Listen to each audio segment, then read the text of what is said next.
কথা, সমাগত গোধূলি। গোবিন্দ তাকে গোপীরা গোপীকৃত শ্লোকে যেভাবে বলেছেন, বারা পিড়াং নরবপু বটু কর্ণায় কর্ণিকার, একটু অপূর্ব গোপীদের চোখ দিয়ে সেই প্রেমিককে, প্রিয় প্রাণপ্রিয়কে দর্শন, আমরা ভগবানকে এই দৃষ্টিতে কি দেখি? বারহা পিড়াং। আপনারা জানেন শ্রী গোবিন্দের উপদর্শনে গোপীদের নব অনুরাগ, তাদের যে পূর্বারাগ, তাদের যে প্রীতি সঞ্চার, কবে আমাদের এমন হবে? ব্রজের গোপিকাদের এই অনুভূতি আমাদের নিতে হবে সাধু মুখে, মহৎ মুখে, প্রেমিকের মুখে। গোপীরা কি বলছেন, কিভাবে তাদের গোবিন্দ দর্শন হচ্ছেন? এই নব অনুরাগ, এই পূর্বারাগ যদি শ্রবণ করা যায়, তবে অমলপুরাণ ভাগবত বলছেন আমাদেরও গোবিন্দের এই অসমর্থ চরণে রতিমতি জন্মাবে। বারহা পীড়ম। আপনারা জানেন শ্রী গোবিন্দের মুকুটে ময়ূর পুচ্ছ শোভিত হচ্ছে। আচ্ছা, এই ময়ূর পুচ্ছ কোন ময়ূরের পেখমটি, পিচ্ছটি গোবিন্দ মস্তকে ধারণ করেছেন সর্বাপতি উত্তম অঙ্গ শ্রীমস্তকে? শুনুন তাহলে, প্রত্যেক ময়ূরের পিচ্ছ গোবিন্দ মস্তকে ধারণ করেননি। মুরলীর ধ্বনিতে গোবিন্দ শ্যামসুন্দর ত্রিভঙ্গ মুরারি যখন সেই রাধা নামে ধ্বনিত, তার মুরলীর ধ্বনি ধ্বনিত হচ্ছে, বৃন্দাবনের ব্রজের আকাশ বাতাস মোহিত হচ্ছে। রাধারানী এসেছিলেন যমুনাতে জল নিতে। রাধারানীর একান্ত প্রিয় এক ময়ূর বংশীর মধ্যে শ্রী শ্যামসুন্দরের রাধা নাম শুনতে শুনতে শ্রবণে তার কর্ণ পীযূষ রাধা নাম শুনতে শুনতে এগিয়ে এলেন। শ্রী গোবিন্দের সম্মুখে এসে মুরলীর ধ্বনিতে ময়ূরটি নৃত্য করতে লাগলেন। আর তার নৃত্যের সন্ধে শ্যামসুন্দর মুরলীর ধ্বনিতে এক অপূর্ব মনোরম দৃশ্য গোবিন্দের সম্মুখে ভেসে এলো। রাধারানীর প্রিয় এই ময়ূরটি নৃত্য করছে সেই রাধা রাধা নামে। শ্যামসুন্দর ময়ূরটিকে যত্ন করবে বলে যখন ধরতে যাচ্ছেন, ময়ূরটি দৌড়াতে দৌড়াতে দৌড়াতে রাধারানীর যমুনা পুলিনে যেখানে জল গাগরি ভরতে এসেছেন সেখানে উপস্থিত হলেন।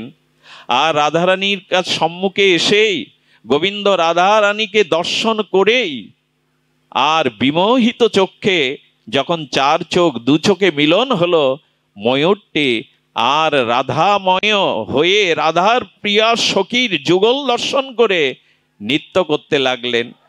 এই নৃত্য দর্শন করতে করতে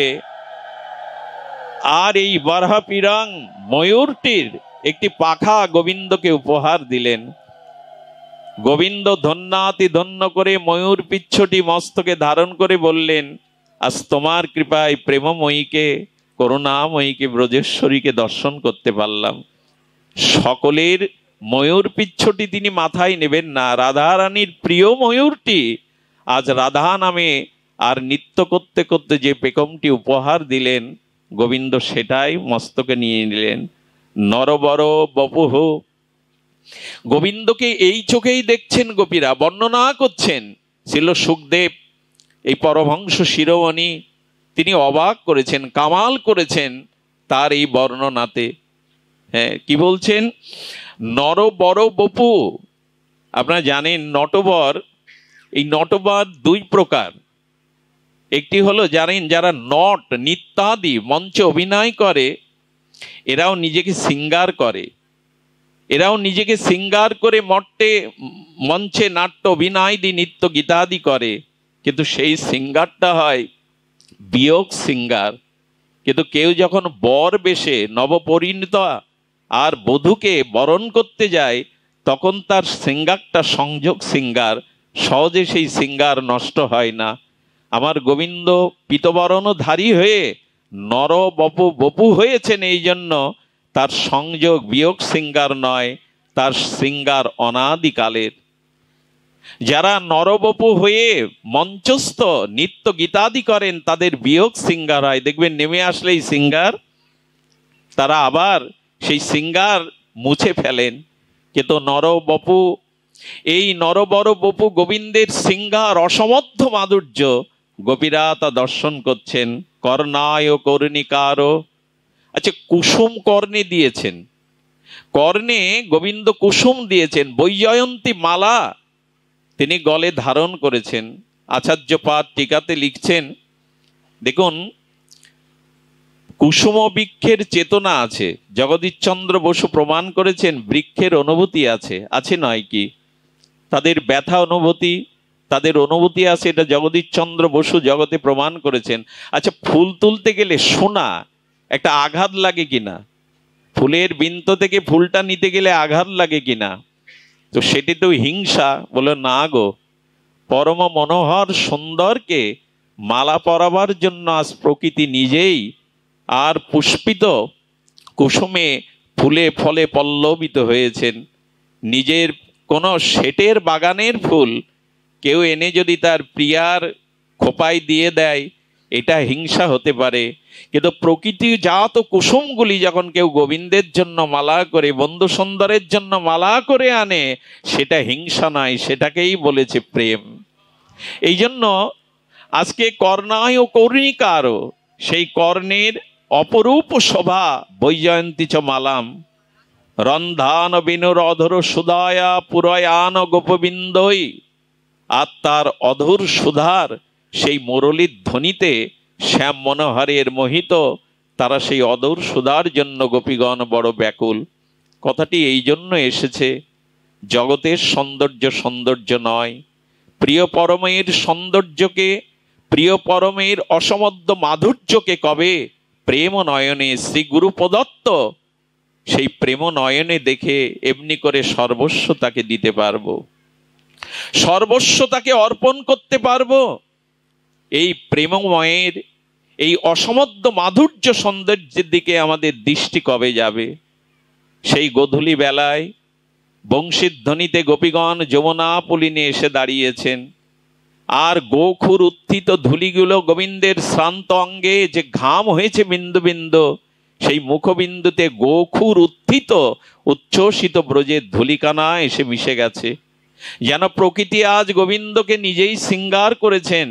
তার কুন্তল বহ, তার এই কেশে বিন্দু বিন্দু ঘাম, আর সেই ঘর্মেতে বিন্দু বিন্দু শ্বেত ঘর্মে ব্রজের গোখুর উত্থিত ধুলিগুলি গিয়ে পরম শোভিত করে দিয়েছে। আর এই অপরূপ ব্রজ সুন্দরীগণ ততিগণ তারা নয়ন দিয়ে পান করছেন। আচ্ছা, পান করতে হয় কি দিয়ে? আমরা ভাগবতে শুনলাম পিবত ভাগবত, ভাগবত পান করো না। আমরা আহার করি, রসপান করি বদন দিয়ে, মুখ দিয়ে। ভাগবত বলছেন কর্ণ দিয়ে হরিকথার রসামৃত পান করো, আর গোপীগণ বলছেন নয়ন দিয়ে সেই মধ্য সুন্দরের পরম সৌন্দর্যকে তুমি পান করো, নয়ন দিয়েই পান করো। এ নয়ন যেন সর্বদা সেই রূপ মাধুর্যকে, বন্ধু সুন্দরের দিকে একটু প্রেম দৃষ্টি দিয়ে থাকবেন, নয়ন ফেরানো যাবে না।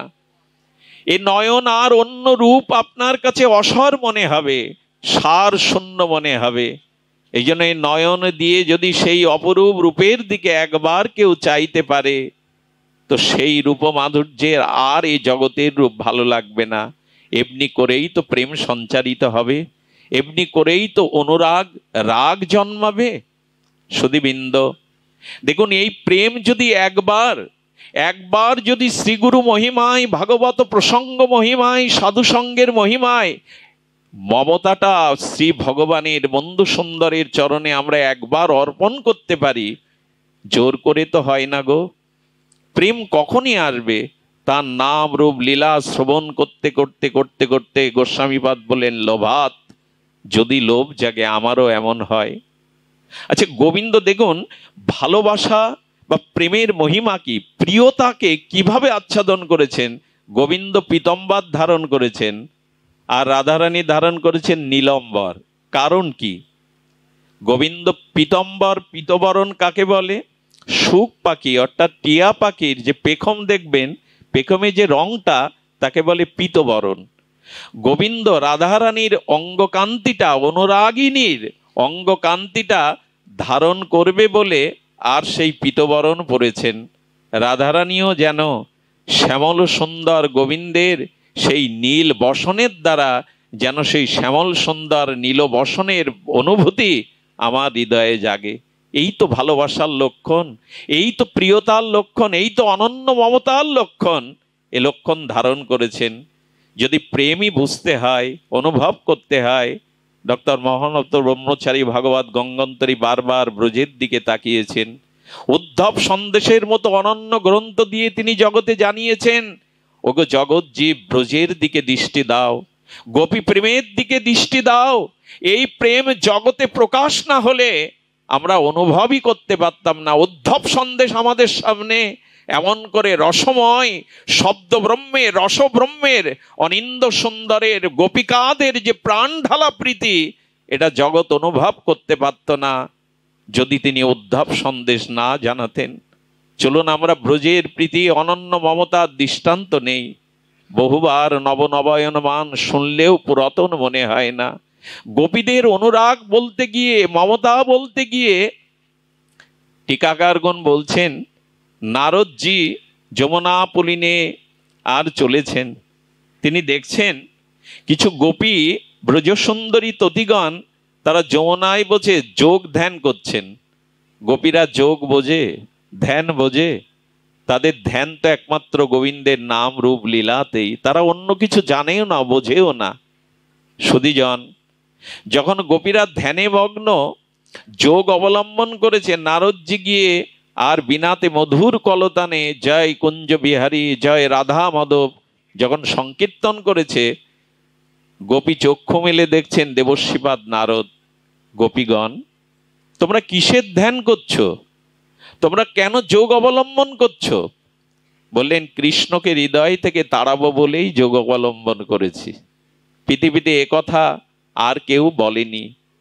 নারদজি বলছেন, দেবশ্রীপাদ বললেন, যুগ যুগান্তর মণিগণ আর অমলাত্মা বিমলাত্মাগণ তারা শ্রীকৃষ্ণকে হৃদয় পদ্ম কমলে একটু বসাবে বলে কত ধ্যান, কত যুগ যুগান্তর যোগ অবলম্বন করছে। আর কৃষ্ণকে হৃদয়ে তাড়াবে বলে তোমরা যোগ অবলম্বন করছো? বলো, আমাদের ব্রজনাথকে যদি হৃদয় থেকে তাড়াতে না পারি, তাহলে আমার বেঁচে থাকাই দুরূহ হয়ে গেছে, আমার সংসার করাও দুরূহ হয়ে যাবে। কেন গোপী? শুনবে? তবে নারদ শোনো, সকালবেলা আমি যখন গাভী দহন করছি, সেই গাভী দহনকালে, আচ্ছা ওরা যখন গাভী দহন করতো কি ভাবনা থাকতো জানেন? ভাবনা থাকতো এই দুগ্ধশালিনী গাভীর দুগ্ধগুলি দিয়ে অম্লযোগে দধি করে মাখন করে গোবিন্দ সেবায় যাতে লাগে। এই তন্ময়তার গোবিন্দের অনুধ্যান চিন্তন করতে করতে গোবিন্দ এসে বলছে, গোপী, মা যশোদা কাল ভালো করে আমার উদর পরিপূরণ করে সেবা দেয়নি, বড় ক্ষুধার্ত আমি। গোপী বলছেন, আমি কি করতে পারি? তা দুগ্ধটা পাত্রে না ফেলে বাটটা আমার মুখের দিয়ে টানো না, কিছুটা দুগ্ধ আমার মুখে পড়ুক।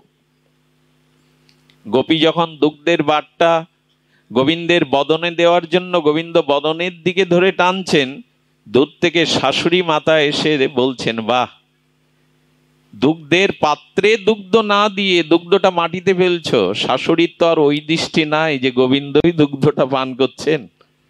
কত গালি শুনতে হয় জানো? সব সময় যদি সেভাবে অন্তরে বাহিরে আর আমার সমস্ত কাজ ভুল হয়ে যায়, দুপুরে মধ্যাহ্নে রন্ধনশালায় আমি কড়াইতে জল দিতে গিয়ে আর জ্বলন্ত কাঠেই জল দিয়ে কাঠ নিভিয়ে দিয়েছি, বলো তো রন্ধনও তো হয় না আমার। তাকে যদি হৃদয় থেকে না তাড়াতে পারি, আমি সংসারে টিকতে পারবো না। জানো, মাঝে মাঝে রন্ধনের দায়িত্ব পড়লে রন্ধনশালায় পরমান্ন লবণ দিয়ে বসি, আর পরমান্নতে লবণ দিয়ে বেশি শর্করাটা দিয়ে বসি অন্য বস্তুতে, রন্ধনও তো হয় না।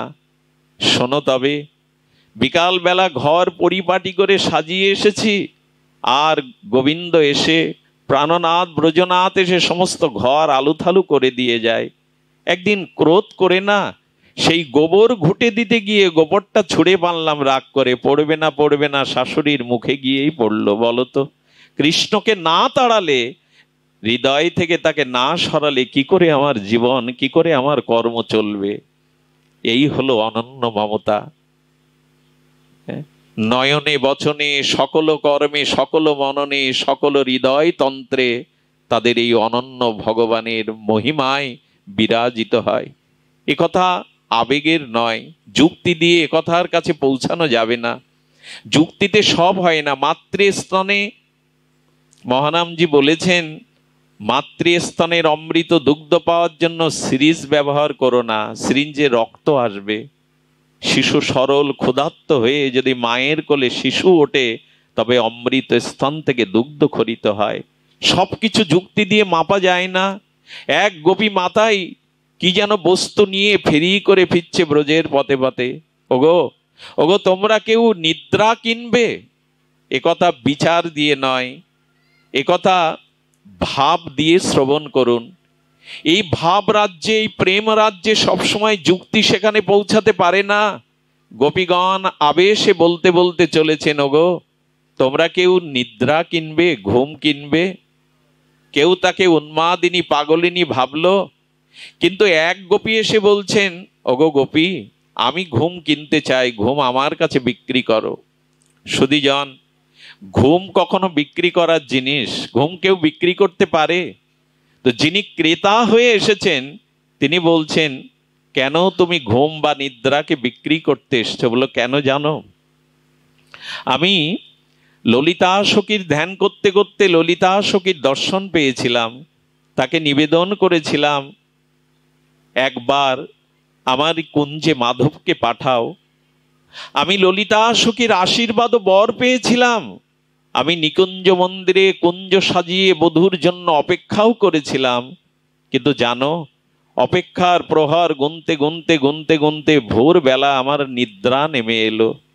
আর নিদ্রা যখন ভাঙলো, দেখলাম বিবাহাবরী সমাপ্ত, প্রায় সূর্যের কিরণ উদ্ভাসিত হয়েছে। দেখলাম আমার বধূ এসেছিল, কিন্তু আমার কুঞ্জ মন্দিরের দুয়ারে তার ধ্বজ অঙ্কুশ দিব্য চরণ চিহ্ন ধূলিকাতে অঙ্কিত হয়ে আছে।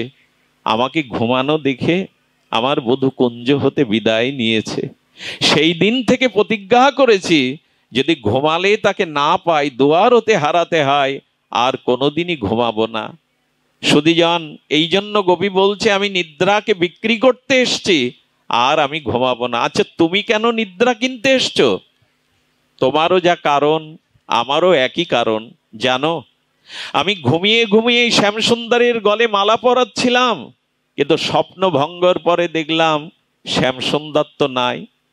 তাই সেদিন থেকে মনে করেছি, যদি জাগলেই তোমাকে হারাতে হয়, আর জাগবো না, ঘুমিয়ে ঘুমিয়ে তোমাকেই দেখব। আর আমি জাগবো না, ঘুমিয়ে ঘুমিয়ে আমি তোমাকেই দেখব। সুধীবৃন্দ, এই জন্য এই যে মমতা, এই যে শয়নে স্বপনে তার সুখের জন্য নিজের সর্বসুখ জলাঞ্জলি দেয়া, এই সর্বসুখ জলাঞ্জলি দেওয়ার মাধ্যমেই এই অনন্য মমতা গোপী প্রেমের শিক্ষা উদ্ধব সন্দেশে বারবার দিয়েছেন। ব্রজ সুন্দরীদের কাছে, গোপীদের কাছে অনন্য সেই মমতা, অনন্য সেই প্রেমের সংবাদ আর উদ্ধবজির দ্বারা মহানামজি জগতে প্রকাশ করেছেন। আসুন, এখানে কথা বলবার আমার ধৃষ্টতা কোথায়? এই নর্দমার নরকের কীট অভাজন, এখানে কথা বলবার মতো দুঃসাহস কোথায়? পাশে যারা বসে আছেন, এই প্রেমের লক্ষণ তখনই হবে, কথাং বিনা রমহস্যং দ্রবতা চেতসা বিনা। যদি হরি নামে, হরি কথায় আমার লোম হর্ষণ না হয়, চোখের জলে আদৃত না হয়, হৃদয় নির্মল না হয়, তবে প্রেম এলো কি করে? আপনাদের মনে পড়ে, যদি কোনো মাতাজির কাছে তার প্রবাসী পুত্র পত্র লেখে, সেই পত্রটা মা পড়তে পারে না, নিরক্ষর, কোনো মাস্টার মশাইয়ের কাছে কি বলছেন, আমার খোকার চিঠিটা পড়ে দাও। চিঠি লিখেছে, মা প্রণাম নিও, তোমার মুখ দেখতে বড় ইচ্ছা করে, কেমন আছো মা? এই কথা মাস্টার যখন পড়ছেন, মা ঝরঝর করে কাঁদছেন। আচ্ছা, আপনাদের কাছে আমার যদি জিজ্ঞাসা আসে, মাস্টার মশাই কি চিঠি পড়তে পড়তে কাঁদছেন? কাঁদছেন না। মা কাঁদছে কেন? একই তো ভাষা। আসলে মায়ের অনন্য মমতা তার আত্মজ সন্তানের প্রতি, তাই সন্তানের প্রতিটা শব্দ মায়ের হৃদয়কে দ্রবীভূত করছে। তার প্রতিটা কথা হর্ষণ এবং দ্রব্য চেতসা, তার ভিতরে চেতনায় উপলব্ধিতে দ্রবীভূত হচ্ছে হৃদয়। মা তুমি কেমন আছো, এই শব্দটাই মায়ের চোখে জল এনে দিচ্ছে। আমি বলি কি, সদ্গুরুর চরণাশ্রয় পূর্বক যখন সাধু সঙ্গে ভজন আসবে, ভজনের দ্বারা অনর্থ নিবৃত্তি হবে, অনর্থ নিবৃত্তির দ্বারা নিষ্ঠা, রুচি, আসক্তি, ভাব, ক্রমে প্রেম আসবে, অনন্য মমতা আসবে, তখনই তো এই লক্ষণ প্রকাশ হবে। চিত্তের দ্রবতা ব্যতীত আমাদের অনন্য মমতার প্রকাশ কিভাবে হবে? হরিকথায় হরি নামে আমাদের চিত্ত বিগলিত হয় কি? হরিকথায় হরি নামে যতদিন আমাদের চিত্ত বিগলিত দ্রবীভূত না হচ্ছে, দেখুন ভাব কিন্তু, ভাবের লক্ষণ কিন্তু প্রেম বলা হয়নি। আমরা দুর্বল চিত্ত অনেকেই হরি নামে হয়তো গড়াগড়ি দেই, অশ্রু বিসর্জন দেই, কিন্তু সেই অশ্রু যদি আমার স্বভাব সংস্কার না করে, আমার চিত্তকে নির্মল না করে, ভগবানের প্রতি মমতা না আনে, তবে সেটা বিকার মাত্র, সেটাকে ভাব বলা যায় না, প্রেম বলা যায় না। এই জন্য প্রেমের লক্ষণে বলেছেন সম্যক মসৃণ সাত মমতা অসিয়া সুক্ত। সম্যক ভাবে হৃদয় যখন অত্যন্ত গাঢ় মমতার আবেশ আসবে, তখনই তো প্রেম বলা যাবে।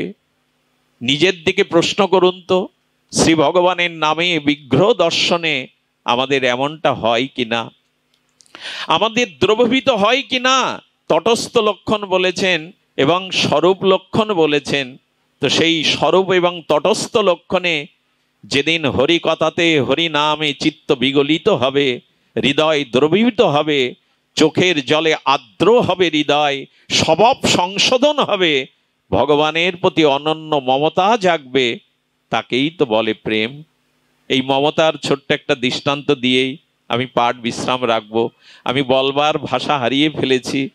আমি এখানের যোগ্য নই, এ স্থানের যোগ্য নই, তবু কৃপা করে বন্ধু সুন্দর আজ এই শ্রীনাম মহানাম সম্প্রদায়ের এই শ্রীঅঙ্গন কৃপা করে এই জীবাধমকে ব্যাসপীঠে বসিয়েছেন। বারবার বলছি আমি যোগ্য নই, তবু বলবো এই অনন্য মমতার একটি দৃষ্টান্ত দিয়েই আমরা পাঠ বিশ্রাম করব। এই মমতা, এই হৃদয় দ্রবীভূত হওয়া আমাদের প্রেমের লক্ষণ সেদিনই ভাব প্রকাশ হবে, যেদিন এই অনন্য মমতায় আমরা ভালোবাসতে পারবো। আপনাদের মনে আছে সুবল সখা গোবিন্দের সাথে খেলতে খেলতে হঠাৎ উঠে যাচ্ছেন, আর লীলাতে যখন উঠে যাচ্ছেন, শ্রী গোবিন্দ সখার হাত ধরে বলছে, প্রাণ সখার কোথায় যাচ্ছ? সুবল বলছে আমি শ্বশুরালয়ে যাচ্ছি কানাই। গোবিন্দ বলছেন আমিও যাব। বলে শ্বশুরালয় কি, কাকে বলে? কোনো গ্রাম? গোবিন্দ জানে না শ্বশুরালয় কাকে বলে। বলে কোনো গ্রাম? তো যদি কোনো গ্রাম হয় আমি সেই গ্রামে যাব, শ্বশুরালয়ে যাব, আমাকে নিয়ে যাও। আচ্ছা শ্বশুরালয় কাকে বলে কানাই, তুই কি বুঝিস? বলে না, বলেই তো তোর সাথে শ্বশুরালয় যাব। বললেন বিবাহ করার পরে যে সহধর্মী বা স্ত্রী পাওয়া যায়, সেই স্ত্রীর আর ভূমিষ্ঠ স্থানকেই স্ত্রীর পিত্রালয়কে শ্বশুর বাড়ি বলে। তুই তো বিয়ে করিসনি, এই জন্য তোর জন্য শ্বশুর বাড়ি নয়। ও বধূকে আনতে যাচ্ছিস, তবে আমিও তো শ্বশুর বাড়ি যাওয়ার স্বাদ জাগছে, তো তুই নিয়ে যাবি না? তবে কথা দে, তোর বধূকে আনলে তুই আগে আমাকে দেখাবি। সুবল বলল কথা দিলাম, বধূ আনলে আগে তোকে দেখাবো। আর কিশোর গোপাল মার আঁচল ধরে বলছেন, মা আমাকে বিয়ে দাও, কারণ আমি শ্বশুর বাড়ি যাব। যশোদা মা বললেন নন্দ বাবাকে বলবো কানাই, তোর জন্য পাত্রী দেখতে বলবো, আর তোকে বিয়ে দেবা এ স্বাদও আমার। এই বলে গোবিন্দকে নিরস্ত করলেন। আর সেই বৈকালিক সময়ে সুবল আসছে দেখে আর পথের দিকে চেয়ে আছে, বধূ দেখব, আমি নববধূকে দেখব। গোবিন্দ বড় আশা নিয়ে, উৎকণ্ঠা নিয়ে আছে। রথ থেকে নামলো বটে। সুবল সখা যাকে বিবাহ করে আনলেন তার নাম মাধবী দাসী। মাধবীর মা আসার সময় বলছে, মাধবী রে, আমি তোর গর্ভধারিণী, একটা তোর কাছে নিষেধাজ্ঞা আছে। বৃন্দাবনে এমন একজন আছে, প্রতিজ্ঞা কর তার মুখের দিকে তাকাবি না। কে সে মা? তোর স্বামী সখা, তাদের প্রাণপ্রিয় বন্ধু কানাই। কানাইয়ের মুখপানে যেন কখনো চাইবি না। কেন মা? পতির সখার দিকে তাকাবো না কেন? বলে ওর দিকে যারা একবার দৃষ্টি দিয়েছে তাদের সংসার চুলোই গেছে রে, তাদের আর সংসার করা হয়নি, তাদের সংসারের মমতা ছিন্ন ভিন্ন হয়ে গেছে। আমার আদেশ, মায়ের আদেশ, সংসার বিচ্ছিন্ন হয়ে যাবে, সব মমতা নষ্ট হয়ে যাবে যদি ওদিকে একবার ফিরে তাকাস। আর মাধবী তখন ঘোমটাটা বুক পর্যন্ত নিয়ে অপেক্ষা করছে। ব্রজের রথ থেকে যখন লাভলো না, কৃষ্ণ বড় উৎকণ্ঠা নিয়ে গিয়ে বলছে, সুবল বধূ কেন ঘোমটা পরা, একবার দেখা বধূর মুখ, নূতন বইয়ের মুখটা দেখা। সুবল কানে কানে মাধবীকে বলছেন, আমার সখা এসেছে, প্রাণ সখা, তুমি ঘোমটাটা উত্তোলন করো, তুমি তোমার মুখটা দেখাও, দেখতে চাইছে। মুখ ইশারা করে তার পতিদেবকে বলছেন, নিষেধ আছে, আমি ওনাকে মুখ দেখাবো না। সুবল আমার মুখ দেখবে না, ওর মুখটা দেখতে দেবে না, এত আশা করে এসেছি। আসলে কি হয় জানেন, এ জগতে নয়ন পেয়েছিলাম যে কারণে, তাকে দেখা হলো না। এ নয়নের সার্থকতা হলো শ্রী ভগবানকেই দর্শন করা, প্রাণ প্রিয়কে দর্শন করা। অক্ষ ফলং তাদিশ দর্শনহি, আমাদের চোখের ফল লাভই হলো ভগবানকে দর্শন করা, মাধুর্য মূর্তিকে দর্শন করা, শ্রী গুরুপাদপদ্মকে দর্শন করা, ভক্ত বদনকে দর্শন করা। আসলে আমাদের জীবনে এই হয়, যাকে দর্শনের জন্য চোখ পেলাম তাকে দর্শন করতে পারলাম না। অক্ষ ফলং তাদিশ দর্শনহি, গাত্র ফলং গাত্র স্পর্শহি, এই দেহ পেয়েছি শুদ্ধ ভক্তকে আলিঙ্গন স্পর্শ পাওয়ার জন্য। এ দেহের সার্থকতা শুদ্ধ প্রেমিকতম স্নিগ্ধ ভক্তের স্পর্শ পাওয়া। জিহ্বা ফলং তাদিশ কীর্তনহি, এই জিহ্বা পেয়েছি শুদ্ধ ভক্ত ভগবানের মহিমা কীর্তনের জন্য। এই জিহ্বার ফসলই, ফল লাভই হলো, প্রাপ্তি হলো মুখ দর্শন করা। দুর্লভতা হি ভাগবত লোকে, আর শুদ্ধ ভাগবত ভক্তের সঙ্গ পাওয়াই তো দুর্লভ। মাধবী মাধবী তুমি মুখ দেখাবে না আমায়, আমি তোমার পতুর একান্ত বন্ধু, পতির একান্ত অন্তরঙ্গ বন্ধু। বললেন না, আমি মুখ দেখাবো না। কৃষ্ণের চোখে জল এলো, আর কৃষ্ণ প্রতিজ্ঞা করে বললেন, আমিও প্রতিজ্ঞা করলাম, একদিন তোমাকে অঝরে কাঁদতে হবে আমার মুখ দেখবার জন্য, একদিন তোমাকে ছটপট করতে হবে আমার বদন দর্শনের জন্য, সেদিন তুমিও আমাকে দেখতে পাবে না, আমি বলে দিলাম। ভগবানকে দেখতে হবে, চাইতে হবে তার মাধুর্যকে। আমি কিছুদিন আগে আঙিনায় এসে বন্ধু সুন্দরের দিব্য সন্ধ্যা আরতি দর্শন করেছিলাম। কি মহিমাময়, কি প্রাণ ঢালা আরতি! এগুলি দর্শন করবার জন্যই তো চোখটাকে পেয়েছি। এর দুদিন বাদে এই মাধবী দাসীর কি দশা হলো জানেন? সকালে যখনই ঘুম ভাঙে তখনই কৃষ্ণের মহিমা, কৃষ্ণের অসমধ্য গুণগান, যেখানে যায় যার কাছে যায়, ওগো কৃষ্ণ বদন যে দেখেনি তার দিনই শুরু হয়নি, ওগো কৃষ্ণ বদন যে দেখেনি তার জীবনই বৃথা। এভাবে যেখানে যায় কৃষ্ণ মহিমা, কৃষ্ণ মাধুর্য, কৃষ্ণের লীলা অবলোকন। সবার কাছে আকাশে বাতাসে অন্তরিক্ষে কৃষ্ণের মহিমা মাধুর্য শুনতে শুনতে মাধবী বলল, এ কি ভুল করেছি আমি, তাকে দেখতে পাবো না? সমগ্র ব্রজের বৃক্ষ লতা পশু পাখি সকলেই তো তার দর্শন অভিলাষ করে। আজ তো বৃন্দাবনের শাখা পোশাকাগুলো কৈকর্যমায় তার চরণ পাওয়ার জন্য নিচের দিকে ধাবিত হয়ে আছে শাখা পোশাকা, শুধু আমি দেখতে পাবো না। মা আমাকে এমন প্রতিজ্ঞা কেন করালো? কি করেছে জানেন? সারাটি রাত্রি কেঁদেছে, হে শ্যাম সুন্দর, হে শ্যাম সুন্দর, আমি ভুল করেছি, অন্যায় করেছি, একবার বদন দেখাও। সারাটা রাত কেঁদেছে, সারাটা রাত চোখের জল ফেলেছে সেই ব্রজনাথকে, ব্রজ সুন্দরকে দেখবার জন্য। সকালে আবেশে প্রভাতে আর সাথীদের সাথে না গিয়ে, তার ব্রজবাসীদের সাথে না গিয়ে একাকী যমুনাতে গেছেন। সারা রাত ধরে যে গোবিন্দের দর্শনের জন্য কাঁদে, সারা রাত ধরে যে ব্যাকুল হয়, গোবিন্দের হৃদয় দ্রবীভূত হলো। আমি বলেছিলাম না, একদিন আমাকে দর্শনের জন্য তোমাকে কাঁদতে হবে, সহজে তুমি দেখতে পাবে না। যমুনায় যখন জল ভরছে জানেন, শ্যামসুন্দরের কথা মনে করতে করতে করতে করতে জল ভরে কলসিটা এত ভারী লাগছে, কলসিটা তুলতেই পারছে না। সুধীজন, কলসি যখন তুলতে পারছেন না, গোবিন্দ একাকী এসে যমুনা পুলিনে দাঁড়িয়েছেন। আমার কি মনে হয় জানেন?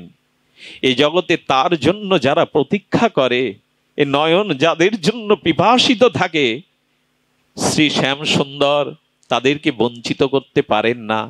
শ্যামসুন্দর যমুনায় এসে দাঁড়িয়ে বলছে, কি গো, জলের ঘড়া তুলতে পারছো না, কলসি ঘাগর তুলতে পারছো না?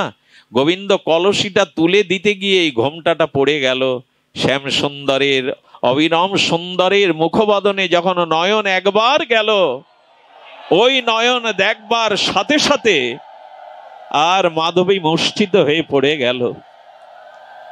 ওই প্রেমময়ের সচ্চিদানন্দ রস ব্রহ্মের আনন্দের বদন দর্শন করে মাধবী মূর্ছিত হয়ে পড়ে গেল আবেশে। যখন অন্য সখীদের দ্বারা সেবার দ্বারা তার চোখের দৃষ্টি খুলল, তার মূর্ছা গেল, তখন একটাই শব্দ, কাকে দেখলাম আমি?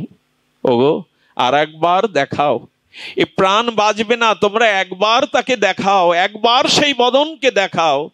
একবার যার নয়ন মনে ওই রূপ ধরেছে, আর কোনো কিছু তার কাছে প্রিয় লাগে না, বারবার কাঁদছে। সবাই বললেন, কিরে, তাকে তো দেখা দিসনি, আজ তাক দেখার জন্যই এত ব্যাকুল হলি? ওরে তুই আর কাউকে না, আমাদের ব্রজনাথকে, শ্যামসুন্দরকে, প্রিয়কেই আজ দেখেছিস তুই। সেই যে ঘরে গেল মা, আর তার সংসার কাজে মন বসে না। যত ঘর অন্ধকার করে, অন্ধকারের জ্যোতির্ময় সেই বদনই তার, সেই নয়নই তার নয়নে ভেসে আসে। সেই প্রেম রঞ্জিত নয়নে এমনি করে সে বারবার বারবার ব্যাকুল হয়, কাঁদতে থাকে। সুধীজন, আর একদিন সুযোগ হয়েছিল, যেদিন গিরিরাজ ধারণ করেছিলেন গোবিন্দ, গিরিধারী হয়ে যেদিন ধারণ করেছিলেন, সেই দিন এসেছিল। সেই দিন মাধবীও সকলের সাথে, আর গিরিরাজের দর্শন এসে দেখছে গিরিরাজকে দর্শন করতে পারছে না। সেই দিনই সমস্ত সখীবৃন্দ নিবেদন করেছিল, রাধারানীও নিবেদন করেছিল, শ্যামসুন্দর মাধবী তোমায় দেখতে চাইছে, দর্শন দাও। সে কেন তোমায় দেখছে না? বললেন, ওই মুখ আমাকেও সে দেখতে দেয়নি, ওকে বলে দাও এ জন্মে আমাকে আর পাবে না, এ জন্মে আমার দর্শন সেবা অনুরাগ পাবে না।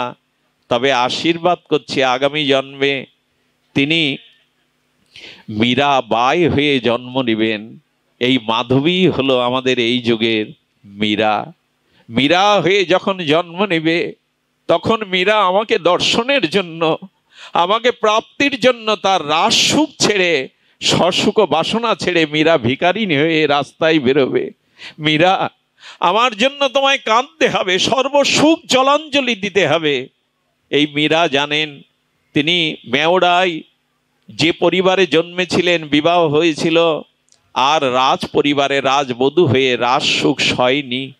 এই মীরা কাঙালিনী ভিখারি হয়ে কত পরীক্ষা, কত লাঞ্ছনা, কত গঞ্জনা পেয়ে ব্রজের পথে উঠেছিলেন। ব্রজের নগরে নগরে যখন তিনি কীর্তন করছেন তার গিরিধারীর, শ্যামসুন্দর ব্রজবাসীকে বলছেন, যাও, মীরা 2-3 দিন মুখে কোনো আহার দেয়নি, তোমরা মীরাকে যে একটু প্রসাদ মিলাবে, সে গোবিন্দের কৃপা পাবে, সে গিরিধারীর কৃপা পাবে, যাও। মীরাকে এনে যখন সবাই ব্রজবাসীরা প্রসাদ দিচ্ছে, বলে, আমি প্রসাদ পাইনি, কে বলল? বলে, জানো, এক কিশোর বালক ঢেড়ি পিটিয়ে বলছেন মীরা কিছু মুখে দেয়নি, যাও মীরাকে প্রসাদ দিয়ে এসো। বৃন্দাবনের অলিতে গলিতে এই সংকীর্তন নৃত্য দ্বারা মীরা যখন এমনি করে পাগলিনী প্রায় হয়ে তাকে খুঁজছে, একদিন গোবিন্দই তাকে স্বপ্নে নির্দেশ দিলেন, মীরা, তোমার স্থান দ্বারকায়, তুমি দ্বারকায় যাও। এই প্রেম তাকে কাঁদিয়েছিল, এই দর্শনের জন্য সে বড় ব্যাকুল হয়েছিল। সে রাজ রানী হয়ে সর্বসুখ জলাঞ্জলি দিয়ে পথে বেরিয়েছিল। এই বাবাজিরা যেমন তাদের জীবনের সব কিছু বন্ধু সুন্দরের চরণে দিয়ে নিজের জীবন যৌবন সুখ সমৃদ্ধি সংসারের সব অর্পণ করে দিয়েছে, এমনি করে দেওয়াই তো অনন্য মমতা, এমনি করে সমর্পণ করাই তো প্রভুকে ভালোবাসা। প্রেমের জন্য যদি কিছু ত্যাগ না করলাম, তবে সে প্রেম নয়। মীরা চলে গেল দ্বারকাধীশ মন্দিরে। মন্দিরে দর্শন করতে করতে পূজারীকে বলল, বাবা, আর একবারের জন্য দেখতে দাও সেই মুরালী মোহনকে। দ্বারকাধীশকে দর্শনের আশায় বলল, মীরা, তোমাকে কি বাধা দেবে? মীরা, যাও, মন্দিরের মধ্যে যাও। সেই মন্দিরে প্রবেশ করে তার গিরিধারী লালের সামনে মীরা গীতাঞ্জলি পুষ্টে বলেছিল, আর দূরে রেখো না তুমি, তোমার নিত্য লীলাতে আমাকে কৃপা করে, তোমার বদন না দেখে বড় ভুল করেছি, তোমার ভজন না করে বড় ভুল করেছি। আজ আর দূরে রেখো না, আমি আর পারবও না, তোমার নিত্য লীলাতে আমাকে নিয়ে নাও। মীরা আকুল ক্রন্দনে প্রাণের প্রীতি জানিয়ে যখন তার দ্বারকাধীশকে নিবেদন করেছে, কি বলবো, মীরার এই অন্তরের প্রার্থনাতে দ্বারকাধীশ মীরাকে আত্মসাৎ করে নিলেন, মীরাকে নিজের মধ্যে লীন করে নিলেন। তার গিরিধারী মীরার কাপড়ের অবশিষ্ট অংশটা গিরিধারীর মুখে পাওয়া গিয়েছিল। আমি এইটুকু নিবেদন করব, আসুন শ্রীগুরু মহিমায়, বন্ধু সুন্দরের মহিমায় হৃদয়ে ইষ্টকে এভাবেই অনন্য মমতার দ্বারা, হৃদয় দ্রবীভূত দ্বারা এ জগতে যদি দেখতেই হয় নয়ন ভরে, শুধু যেন তার মূরতি দেখি, যদি দেখতেই হয় সবার মধ্যে তাকে দেখি। আর এমনি করে এই ব্যাকুলতায়, অনন্য মমতায় জীবনের বাকি দিনগুলো যেন সেই ভালোবাসার প্রিয় পরমের চরণেই নিবেদন করতে পারি। আমি আজ আপনাদের বড় বড় অপরাধ করে বসেছি আপনাদের চরণে। এত অসংখ্য শুদ্ধ ভক্তদের এই শ্রী অঙ্গনে বলবার মতো আমার যোগ্যতা, দক্ষতা, পাণ্ডিত্য, বিদ্যা কিছুই নাই। তবু বলবো, এই ধুলি মাখবার, এই স্থানে এসে দর্শন করবার বড় লালসা ছিল। বন্ধু সুন্দর সেই লালসা পূর্ণ করলেন। এই শ্রীঅঙ্গন আপনারা যারা পেয়েছেন তারা ধন্য, আমাদের বঙ্গদেশ ধন্য যে এই শ্রীঅঙ্গন আমরা পেয়েছি। আসুন এই শ্রীঅঙ্গনের ধুলি মেখে আজকে আমরা বন্ধু সুন্দরের চরণে এই নিবেদন করি, যেন এই জন্মেই তোমার প্রতি অনন্য মমতা হয়, এই জন্মেই তোমার চরণে আমরা আত্মনিবেদন করতে পারি। এইটুকু জানিয়ে আপনাদের সকলের, না বাবা আর নয় বাবা, আমি যোগ্য নই বাবা। সুধীজন যেহেতু এরপরে মাঙ্গলিক কর্মাদি আছে, শ্রী অঙ্গনের যে নিত্য নৈমিত্তিক কর্ম আছে সেগুলি আছে, সুধীবন্ধ ভক্ত অনুরোধ করছেন, আমি এইটুকু বলি, আসুন আমাদের অনুরাগ জন্মাক, আমাদের এই প্রীতি অনুরাগে এই অনুরাগ জন্মায়। কারণ তিনি বলেছেন, আমি আছি তোমাদের ভয় নাই। আজ চারিদিকে যে ভীত সন্ত্রস্ত, আজকে চারিদিকে যে আমাদের অভয়তা নাই, নির্ভয়তা নাই, এর একমাত্র কারণ প্রাণ তাকে না দেওয়া, নিজের সর্বস্ব তাকে না দেওয়া। আসুন সেই অনন্য মমতায় আজকে দিতে চেষ্টা করি। এইটুকু শুধু ভক্তের একটি কথা, আজ্ঞাকে মাথায় না নিলে অপরাধ হবে। আমি প্রায়শ বলি, সেবাই আমাদের মূল ধর্ম, সেবা ভিন্ন কখনো প্রেম আসতে পারে না। সেই সেবার একটি দৃষ্টান্ত আমি পড়েছিলাম বন্ধু সুন্দরের জীবনীতে। একটা অনুরোধ করি আপনাদের, একটা অনুরোধ আপনাদের কাছে, একটা নিবেদন করি, আসুন আমরা একটু সেবায় ব্রতী হই। আপনাদের মনে আছে, আমার চরিত্রটা স্মরণ নেই, বাবা হয়তো বলবেন, আপনাদের মহারাজ বলবেন, বন্ধু সুন্দরের একজন সেবক ছিলেন, আপনারা জানেন, আমি নামটা মনে করতে পারছি না। সেই মহারাজ প্রভুকে সেবা দিতে দিতে বন্ধু সুন্দর একদিন সেবার থালি সামনে থাকলেও বন্ধু সুন্দর সেবা নেননি। এমনি করে 2 দিন 3 দিন অতিবাহিত হলো। বন্ধু সুন্দর যখন সেবা নিলেন না, তখন এক প্রিয় ভক্তকেই নিবেদন করছেন, আমার সেবা কেন বন্ধু সুন্দর গ্রহণ করছে না? বলেন, জানো কেন? সবাই শ্রীঅঙ্গনে আসে, সবাই যখন প্রভুর দর্শন না পায় তখন বলে, প্রভুর একান্ত সেবক উনি, ওনার চরণে যান, ওনাকে নিবেদন করুন। সবাই গিয়ে যখন ওনাকে প্রণাম করে, স্তুতি করে, তখন ওনার মধ্যে একটা অভিমান কাজ করেছিল, আমি প্রভুর সেবক। এই অভিমানটা যেই এসেছে, বন্ধু সুন্দর হরিপুরুষ তার হাতে আর সেবা গ্রহণ করলেন না। এক প্রাচীন তার গুরু ভাতা বলে দিলেন, যাও আজকে রান্না করতে যাও, রসুই করতে যাও, তবে রসুই যদি করতে চাও তো চোখের জলে অভিমানটাকে আগে ভাসিয়ে দাও, তবে যদি প্রভু নেন। মনে পড়ে সেদিনের কথা, সেই কাঠগুলিকে, রন্ধনের কাঠগুলিকে বুকে জড়িয়ে ধরেছেন মহেন্দ্রজির। উনি, ধন্যবাদ ওনার চরণে সহস্রপ্রণতি, মহেন্দ্রজি কাঠগুলো হাতে নিয়েছেন। একবার হৃদয় দিন, কথাটির দিকে ধ্যান দিন।